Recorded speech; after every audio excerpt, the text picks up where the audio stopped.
Hi everyone, it's me, and today let's study about chocolates as MrBeast recreates Willy Wonka's chocolate factory. Let's go!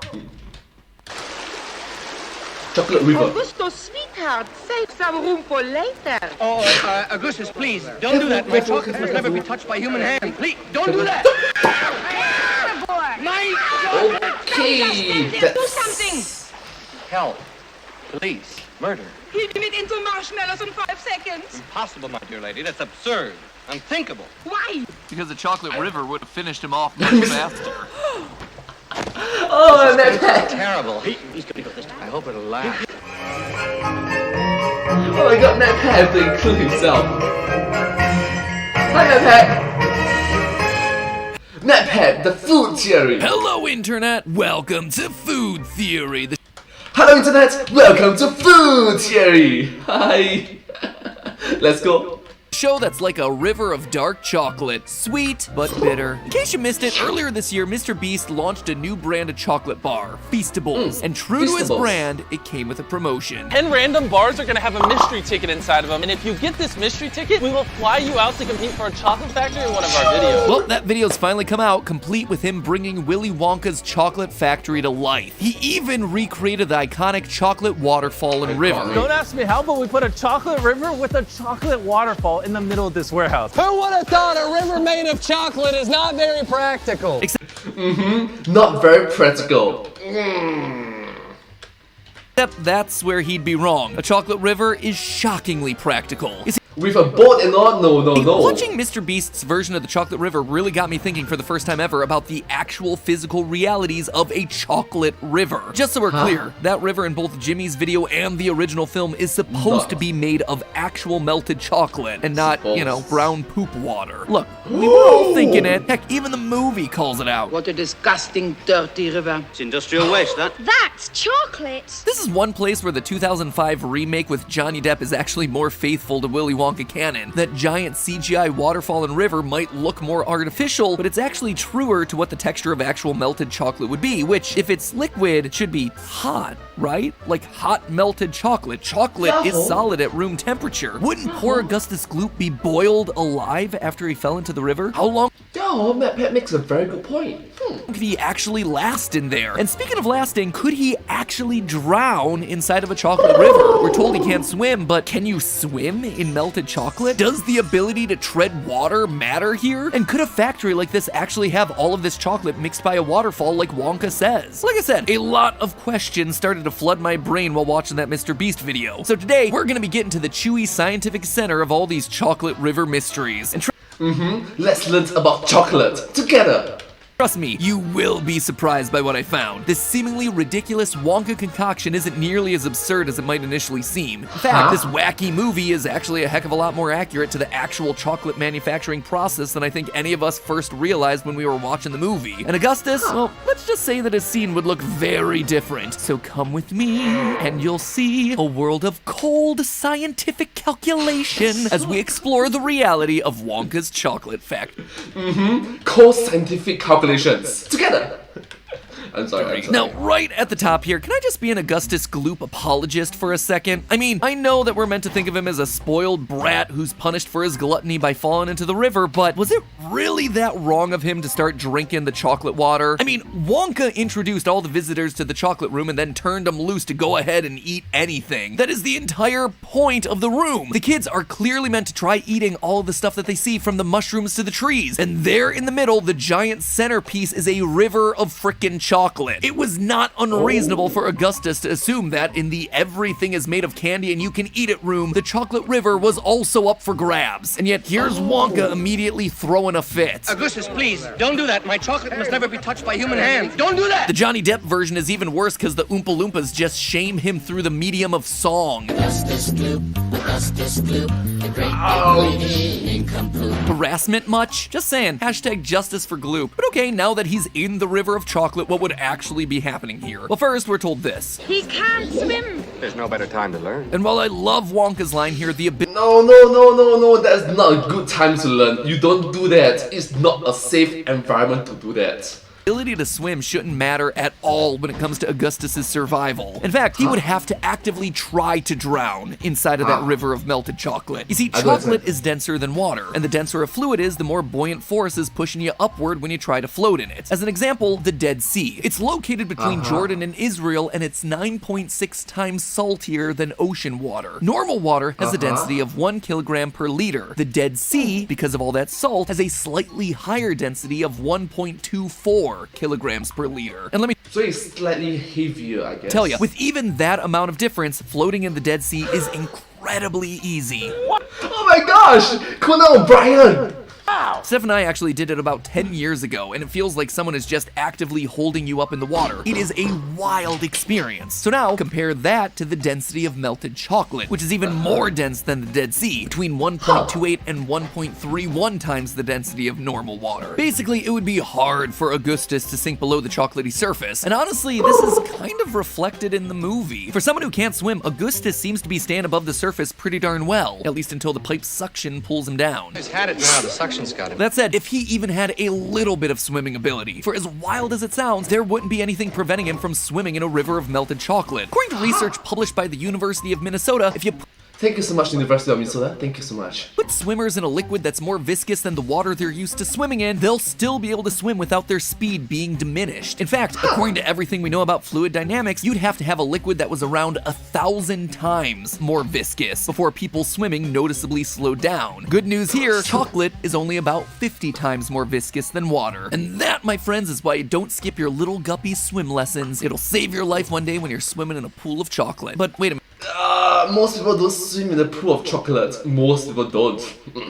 And this whole time we've been talking about liquid chocolate like it's a perfectly normal thing. Clearly it's not. Chocolate is solid at room temperature. That is melted chocolate inside of that river. In other words, hot chocolate. Even the Oompa Loompas talk about how they're gonna let Augustus boil for a little bit of extra time in the 2005 remake.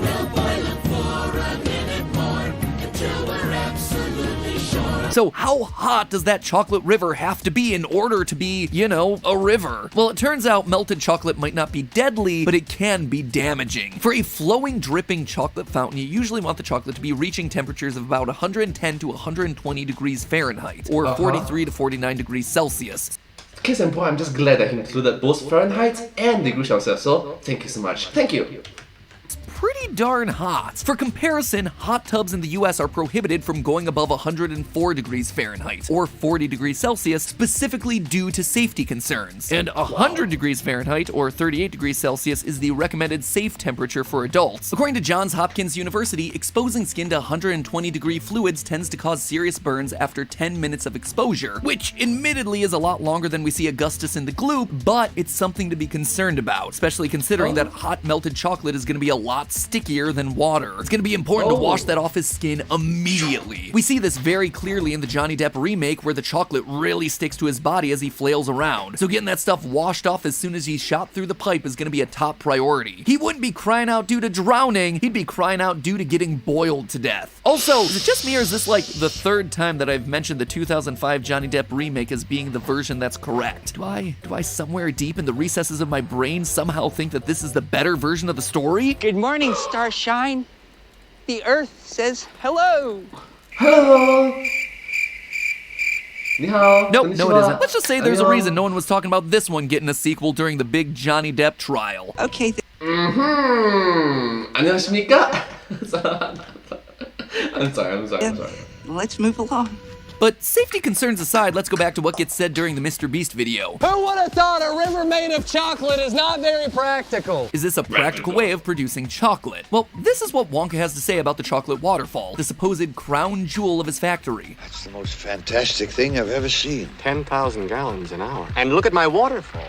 That's the most important thing. It's actually churning my chocolate. 10,000 gallons an hour, you say. Is that actually realistic for a waterfall of this size? And more importantly, should I be impressed with that number or not? 10,000 gallons an hour seems high, but this is an international candy company after all. Is 10,000 gallons an hour enough to provide candy to the entire world? Well, let's tackle the size question first. As it turns out, that number is almost perfectly on the money. According to a vendor that specializes in artificial waterfalls, the water flow rate for waterfalls is going to vary depending on how splashy you want it to be. A slow, non-splashy, quiet waterfall would have a flow rate of around 100 gallons per hour per inch of waterfall width. But if you want yourself a splashy, frothy, white water effect for your waterfall that's gonna make some noise, like the one we see in Wonka's factory, you're gonna be looking at a flow rate somewhere between 200 and 500 gallons per hour per inch of waterfall width. That means that for a flow rate of 10,000 gallons per hour like Wonka claims, the waterfall would need to be somewhere between 20 and 50 inches wide, or 0.5 meters to 1.25 meters. And looking at the waterfall, it looks to fall exactly somewhere in that range. So good on the film's writers for actually doing their research. And yeah, I'm giving credit to the film writers because the 10,000 gallons Wonka says in the movie is actually a lot more precise than in the original book, where Wonka just says, quote, thousands of gallons an hour, my dear children, thousands and thousands of gallons. But the real question here is whether the waterfall is up to the task of mixing all of Wonka's chocolate. I mean, we just established that the waterfall could handle 10,000 gallons an hour, but is that enough for Willy Wonka to maintain a worldwide chocolate empire? Well, I did some calculations. Is it too much or is it too little? And based on the weight and volume of milk chocolate, Wonka's 10,000 gallons an hour translates into over 500 million pounds of chocolate per year. That's 519.5 million pounds per year to be exact. But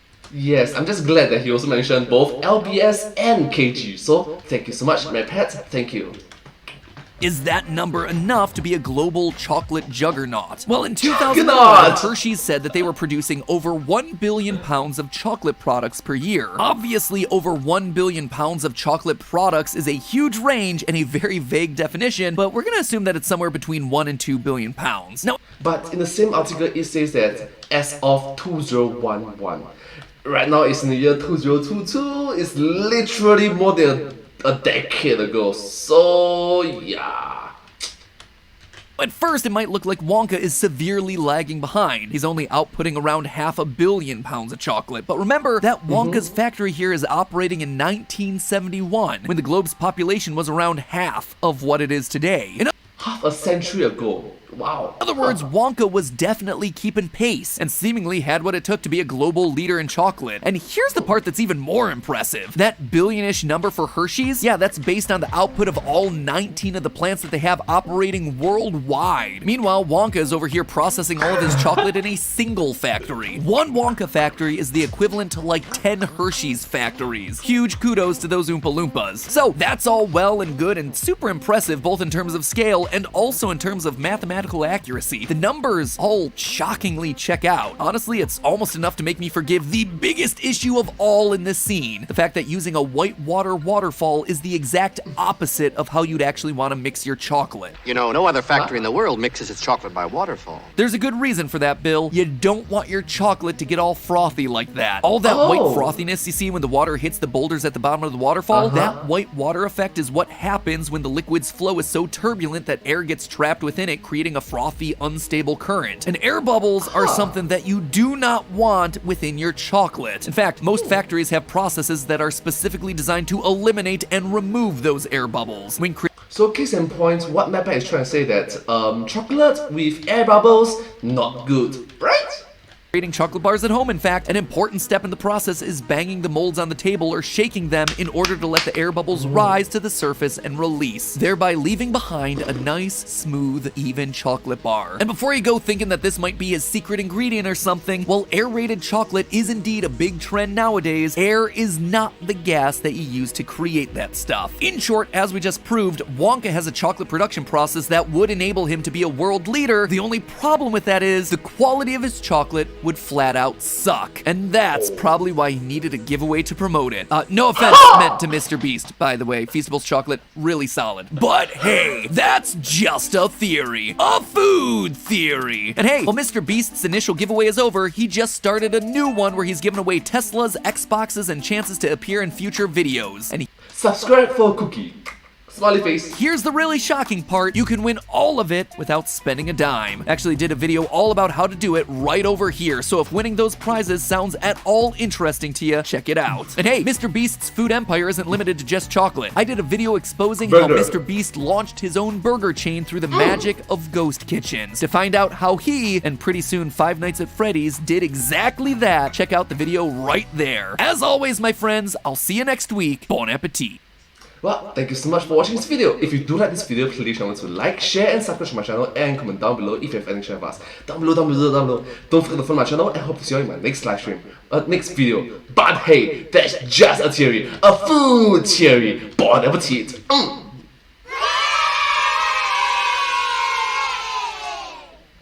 And I hope to see you in my next video. Bye bye. Subscribe. Bye. Subscribe. I'm honestly just glad that MatPat covered this classic movie, you know. Just super classic. And also MrBeast, he did a very enjoyable, entertaining job of making the chocolate video. Good job.